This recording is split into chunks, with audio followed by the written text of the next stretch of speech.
পর্দায় আপনাদের সকলকে স্বাগত। আমি সুমি রয়েছে আপনাদের সাথে, চলে যাব বিস্তারিত খবরে। অ্যাডভোকেট আইনে পরিবর্তন আনার জন্য সংশোধনী বিলের প্রস্তুতি নিচ্ছে কেন্দ্রীয় সরকার। ইতিমধ্যে গোটা দেশে এর বিরুদ্ধে প্রতিবাদ আন্দোলন সংগঠিত করতে শুরু করেছে আইনজীবীরা। 1961 সালের অ্যাডভোকেট আইনে পরিবর্তন আনার জন্য একটি সংশোধনী বিল আনার প্রস্তুতি নিচ্ছে কেন্দ্রীয় সরকার। বিলের চূড়ান্ত খসড়া গঠনে জনগণের পরামর্শ চেয়েছে কেন্দ্রীয় সরকার। এরপরেই সারা বিলের বিরুদ্ধে প্রতিবাদে সরব হয়েছেন গোটা দেশের আইনজীবীরা। বিলের বিরুদ্ধে ইতিমধ্যে দিল্লি থেকে শুরু হয়ে দেশের 14টি রাজ্যে ছড়িয়ে পড়েছে বিক্ষোভ। কেন্দ্রীয় সরকারের কাছে এই বিল প্রত্যাহারের দাবি জানিয়েছে বার কাউন্সিল অফ ইন্ডিয়া। যদি কেন্দ্রীয় সরকার বিলটি প্রত্যাহার না করে তাহলে সারা দেশে ধর্মঘটে যাবেন বলে হুমকি দিয়েছেন আইনজীবীরা। নতুন বিলের ধারা 35 ক অনুযায়ী আইনজীবী বা আইনজীবীদের কোনো সংগঠনকে আদালত বয়কট, ধর্মঘট বা কাজ স্থগিত রাখা বিবেচনা করা হবে বেআইনি হিসেবে। এই আইনের লঙ্ঘন আইন পেশার অসদাচরণ হিসেবে বিবেচিত হবে এবং এর জন্য শাস্তিমূলক ব্যবস্থা নিতে পারবে সরকার। স্বাভাবিক কারণেই এই বিলের বিরোধিতা করছেন আইনজীবীরা। যদি কেউ পেশাগত অসদাচরণের কারণে ক্ষতির সম্মুখীন হন তাহলে বিলের 45B ধারার অধীনে পেশাগত অসদাচরণের জন্য আইনজীবীর বিরুদ্ধে ব্যবস্থা নেওয়ার জন্য বিসিআই এর কাছে অভিযোগ দায়ের করা যেতে পারে। নতুন বিল আইনজীবীদের সংজ্ঞা আরো বিস্তৃত করবে। এতে আদালতে আইন অনুশীলনের পাশাপাশি কর্পোরেট আইনজীবী, অভ্যন্তরীণ পরামর্শদাতা, সংবিধিবদ্ধ সংস্থা এবং বিদেশি আইন সংস্থাগুলিতে আইনি কাজে নিযুক্ত ব্যক্তিরাও আইন অনুশীলনকারী হিসাবে বিবেচিত হবেন। বিলের এই সংশোধনটি কোনোভাবেই মানতে পারছে না প্রফেশনাল আইনজীবীরা। যারা আদালতে আইন অনুশীলন করেন কেবল তাদেরই আইনজীবী হিসেবে বিবেচনা করার প্রচলিত ধারা বজায় রাখার দাবি জানিয়েছেন আইনজীবীরা। 1961 সালের অ্যাডভোকেটস অ্যাক্টের 4 ধারা সংশোধনের প্রস্তাব রয়েছে বিলে। এর ফলে বার কাউন্সিল অফ ইন্ডিয়াতে নির্বাচিত সদস্যদের সাথে 3 জন সদস্য মনোনীত করার অধিকার পাবে কেন্দ্র। এর ফলে আইনের বিধান বাস্তবায়নে বার কাউন্সিল অফ ইন্ডিয়াকে নির্দেশনা জারি করতে পারবে কেন্দ্র। বর্তমানে বার কাউন্সিল অফ ইন্ডিয়ার সদস্যরা নির্বাচিত হন রাজ্য বার কাউন্সিল দ্বারা। এই ব্যবস্থাটিকেই অক্ষুণ্ণ রাখার দাবি জানিয়েছেন বিক্ষুব্ধ আইনজীবীরা। এছাড়া নতুন প্রস্তাবিত বিলটিতে একটি নতুন ধারা 33 ক যুক্ত করা হয়েছে। এই আইন অনুযায়ী আদালত, ট্রাইব্যুনাল এবং অন্যান্য কর্তৃপক্ষে অনুশীলনকারী সকল আইনজীবীকে তাদের আইনজীবী সমিতিতে নিবন্ধন করতে হবে যেখানে তারা অনুশীলন করবেন। আইনজীবী যদি শহর পরিবর্তন করেন তাহলে তাকে 30 দিনের মধ্যে বার অ্যাসোসিয়েশনকে জানাতে হবে।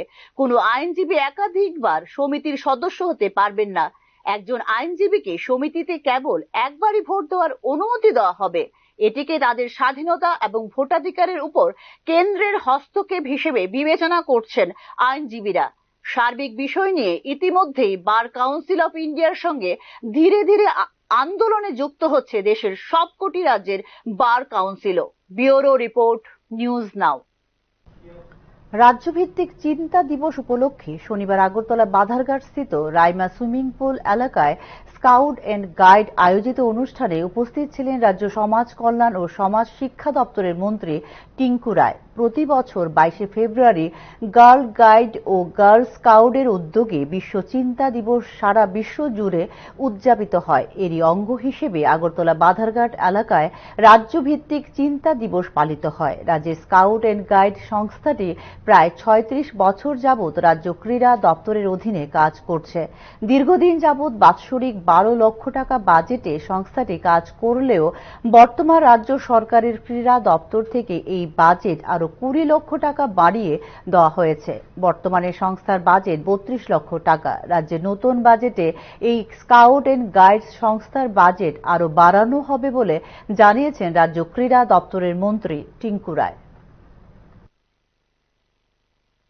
কি হচ্ছে, এই থিঙ্কিং যেটা পালন করা হয়, স্কাউট অ্যান্ড গাইডের যে প্রতিষ্ঠাতা ওনার জন্মদিনকে সেলিব্রেশনকে কেন্দ্র করে এই অনুষ্ঠানটা তো প্রত্যেক বছরে অনুষ্ঠিত হয়, এবারও হচ্ছে। তবে স্কাউট অ্যান্ড গাইড এই সংস্থাটা একটা বড় সময় ধরে কাজ করছে। আমাদের রাজ্যেও আমাদের ক্রীড়া দপ্তর অর্থাৎ ক্রীড়া দপ্তরের অধীনেও প্রায় 36 বছর হতে চলছে কাজ করছে তারা।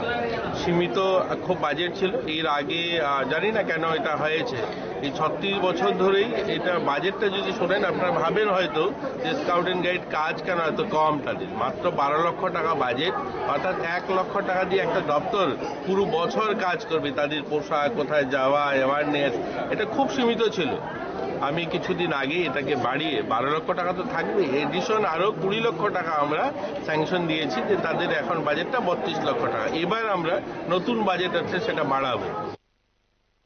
অবসরপ্রাপ্তদের পুনর্নিয়োগের ঠিকানা হয়ে উঠেছে বিদ্যুৎ দপ্তরের অধীনে থাকা ত্রিপুরা বিদ্যুৎ নিগম। তরুণদের বাদ দিয়ে এবার হাফ ডজন অবসরপ্রাপ্তদের পুনর্নিয়োগ দেওয়া হল ত্রিপুরা বিদ্যুৎ নিগমে।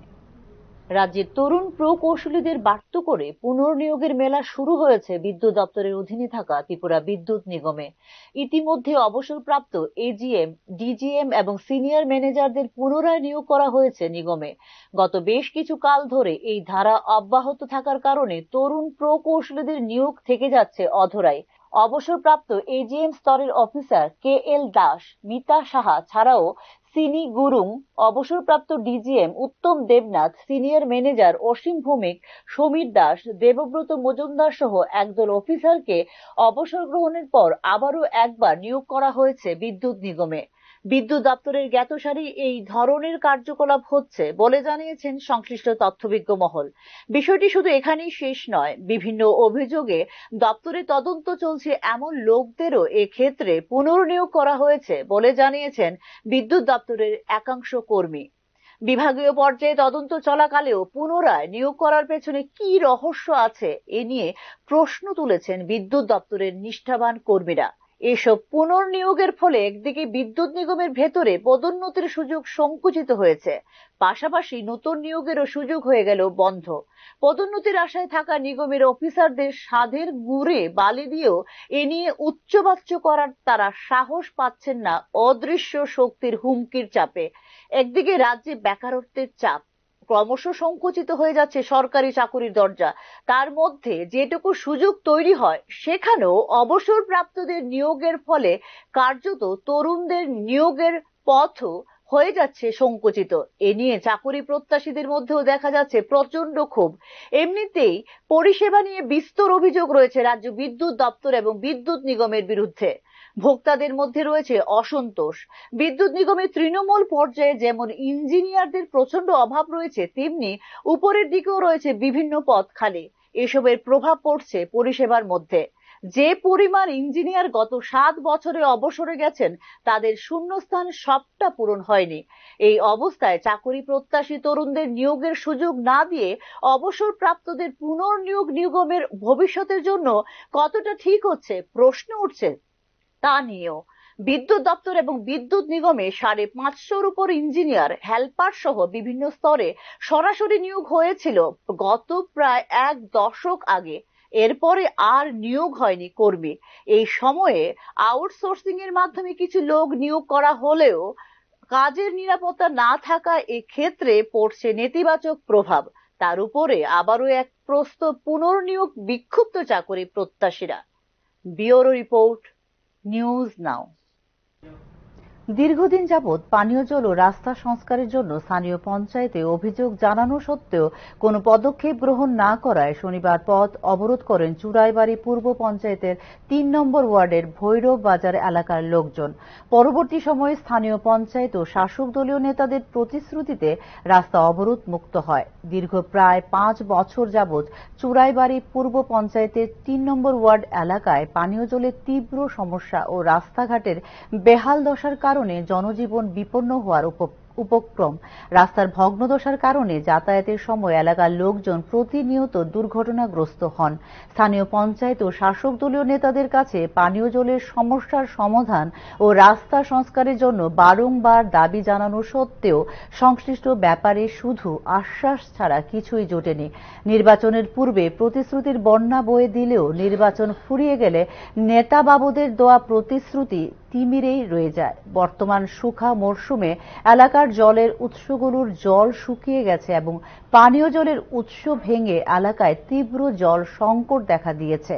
তাই রাস্তার সংস্কার ও পানীয় জলের দাবিতে বাধ্য হয়ে চুড়াইবাড়ি পূর্ব পঞ্চায়েতের 3 নম্বর ওয়ার্ড এলাকায় রাস্তা অবরোধ করেন বলে জানিয়েছেন এলাকাবাসী।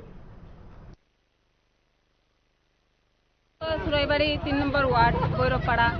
আমাদের ওয়ার্ডে জল নাই, রাস্তা নাই, জল নাই। আমরা ভোটের সময় আইলে প্রধান মেম্বার এমএলএ সবাই আইয়া আমরা তোমরা কইছেন, আমরা এবার প্রতিশ্রুতি দিয়া গেছেন তারা 3 মাসের ভিতরে আমরা জল দিবা, রাস্তা দিবা।